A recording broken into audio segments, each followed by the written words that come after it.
ჩემპიონატი მაგიდის შოგბურთში ახალციხის სპორტსკოლაში დღეს ერთმანეთს სპორტის აღნიშნულ სახეობაში ახალციხის საჯარო სკოლების უფროსკლასელი მოსწავლეები შეეჯებდნენ. ღონისძიება საზოგადოებრივი პროკურატურის პროექტის ფარგლებში ახალციხის რაიონული პროკურატურის ორგანიზებით მოეწყო. დღევანდელ შეხვედრაში მონაწილეობას 10 გუნდი იღებდა, თითოში 2 მოსწავლე იყო წარმოდგენილი.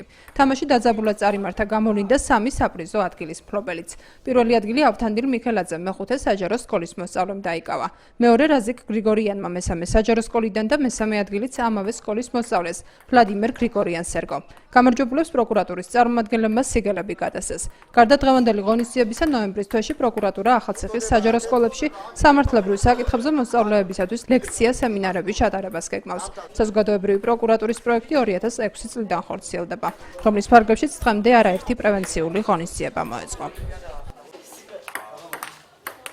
ძალიან მნიშვნელოვანია ეს ყველაფერი, ჩვენთვის ძალიან კარგი იქნება ესეთი ღონისძიებები რო ჩატარდეს ახალციხეში და ალბათ ყველა მიიღებს მონაწილეობას, ვინც გამოცდილია და იცის ტენისს. რაც შეეხება დღევანდელ ტურნირს, ეს არის ტენისის მაგიდის ჯგუფის შეჯიბრი. კარგია ძალიან, რომელიც ბავშვებთან აქვს ახლო კონტაქტი პროკურატურის თანამშრომლებს და უფრო ნაკლებია დანაშაული. პროექტი აქტიურად მოქმედებს პროვინციულ ღონისძიების გატარების კუთხით ძალიან კარგად მუშაობს, იმიტომ რომ ბავშვებს რახან ინფორმაციას ვაწვდით, ფაქტიურად იციან მათ რა არის დანაშაული, აქედან გამომდინარე ძალიან დიდი ნაწილი ფაქტიურად ჩვენ თავს ვირიდებ დანაშაულს, იმიტომ რომ ადამიანმა იცის რა არის დანაშაული, ფაქტიურად შემდგომში აღარ აქვს სრული დანაშაული ჩაიგდოს. მე ვფიქრობ, პროექტი კარგად მუშაობს, უნდა გაგრძელდეს და ბავშვებთან მოქონდეს აქტიური ურთიერთობები.